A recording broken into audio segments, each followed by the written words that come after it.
Simon Ash here from STOCKLOCK Midland 4-wheel drive centre. We have a 4-wheel drive shop located here in Perth, providing all the solutions for your 4-wheel drive and touring requirements. This is our shop car, so we'll take a bit of time and go through it and just show you all the different attributes of it and why we've used them. One of the first things most people will put on their car is a bull bar frontal protection, given our environment. So this is our STOCKLOCK premium range bar. So this is a post style with these uprights. Fully winch compatible, has your fog lights, and also has the option of having rails and steps attached to it for further protection in the bush. Lighting is a big attribute that goes on all the cars. This is actually Australian made, Australian designed ultravision lights. These are capable of 1.8 kilometres, 1 lux. There is a wide variety of lighting, whether it's light bars, driving lights. You can even put overhead bar lights over the top of your car now. A lot of people would have seen these snorkels on the side of cars. This one here is a Safari snorkel, which is an Australian made company. They are primarily to provide a clean air intake for dusty conditions, and also river crossings, water crossings of various kinds, providing a raised air intake level so you don't ingest any water into your engine.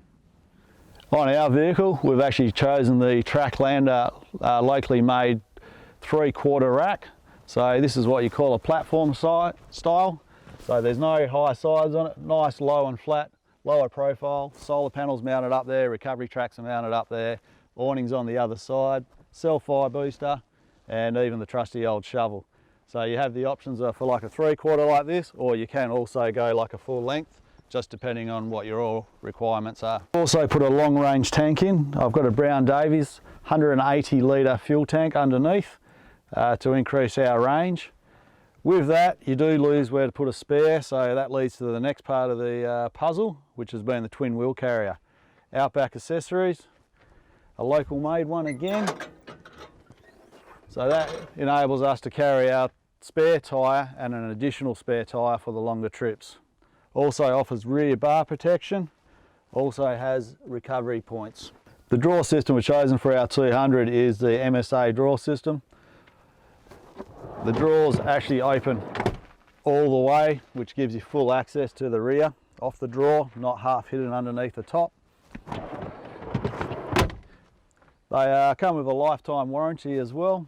We made a modification here of our own where we've incorporated a fridge. So this enables myself anyway just to keep the back clear, like for stuff at work, kids, just day to day. We also have a built-in coffee machine, pretty handy at 4 o'clock in the morning when you're in the middle of nowhere and you've got to get up and get going again, nice and quick and easy. Also, an addition from our shop, what we've done on the back of this twin wheel carrier, mounted this bracket.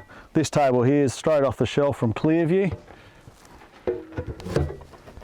Just provides a handy little table out the back of your car if you're making sandwiches, or for me anyway, because I don't want to cook in the back of the car. I actually put the cooktop on here.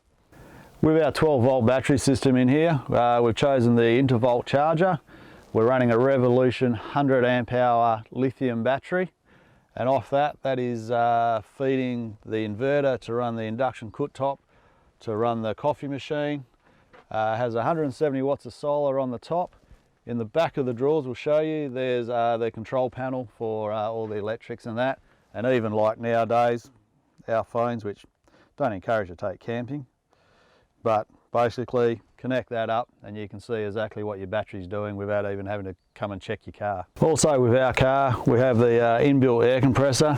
So it's kept inside the side panel here, outlet here, hose in the drawer ready to go to pump up your tyres for your car or your trailer or anything else that needs pumping up while you're travelling. Also with the dual battery system to control the outside, so whether it's a little light up there, we just have this little touch panel here. Auxiliary switch there to use your USB charging to charge up your tablets and your phones and everything else. Side lighting, lights on the side of the car, underneath the awning, and then power for the inverter to turn the inverter on to run the coffee machine or the power point as required. In the back here, I'm just showing you the back of the drawers. We're just using all the space that we can, so I store my spare aerial here, which is actually higher gain aerial for my UHF, and also safety flag for the roof. So that there's my circuit breaker for my 1500 watt inverter that runs a coffee machine and induction cooktop.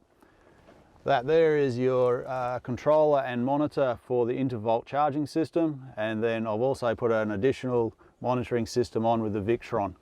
So that Victron is the connector to that Bluetooth app that we showed you earlier. As you would have noticed, we have screens inside our cars. These are actually called SOLARSCREENs from a company in Queensland.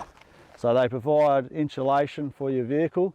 Primarily, you know, originally keep the heat out of your vehicle so your fridges and everything doesn't work as hard, sun doesn't damage your car, but also security as well. Out of sight, out of mind, people can't see what's sitting inside your car. So obviously turning this into our tourer, with all these extra modifications and weight, we've had to do a GVM upgrade on this, and we also have a airbag system on board as well. So pretty simple, this one. If I want to lift up the car, and then if you want to lower it down, all on a remote. So if you can imagine, if you got your trailer on the back and you're just lining up your trailer and your tow ball and that, you can lift up the car where you need it to be, put the weight on the tow ball and then adjust it accordingly. With all the extra weight, braking's your next hurdle we've found. So we're actually running the DBA, Disc Brakes Australia's T3 4000 series rotors with XP pads. So we've found that they're eliminating the brake fade, gives you more initial bite, just a better all-round braking system on the car, because once the weight's up there, you've still got to slow them down. This is the Bush Company awning. This is the 270 XT. It's a 270 degree awning that comes around, completely freestanding. Doesn't need poles, and is by far one of the best awnings that I've used on a vehicle to date.